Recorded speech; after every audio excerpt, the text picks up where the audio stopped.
Jean-Pierre de Lambilly est devenu conseiller général du canton de Saint-Hermine en 1979. Et s'il a été élu, ce n'est pas vraiment parce qu'il l'a voulu, mais plutôt parce qu'on est venu le chercher au retour de ses vacances.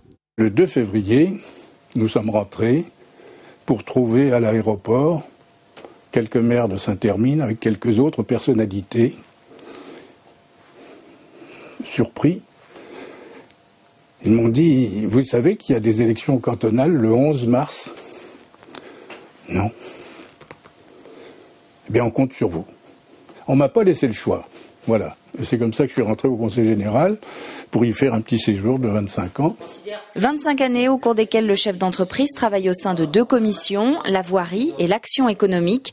De gros dossiers comme le désenclavement ou la mise en place de la politique agricole commune marquent ses mandats. Et ce n'est pas tout.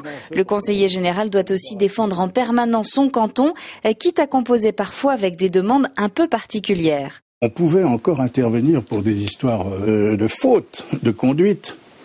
Et là, on était assaillis. J'ai été assailli pendant bien des années, jusqu'au jour où le préfet nous a dit « c'est terminé ».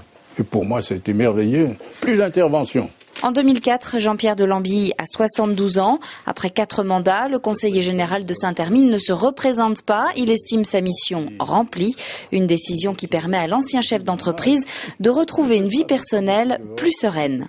Avec le rythme de vie qu'on mène en tant qu'élu, en tant que président de ci ou de ça, vous savez, on a tendance à faire ce qu'on peut. Et donc à délaisser un peu la famille. Aujourd'hui, le retraité habite toujours à Saint-Hermine et il porte un regard plutôt inquiet sur la disparition des conseillers généraux en 2014. Ça me fait peur. On a connu le temps où des conseillers généraux siégeaient aussi à la région, mais revenir en arrière, si on peut dire, et réinstituer cette double appartenance, je crains beaucoup que personne n'y retrouve vraiment son compte.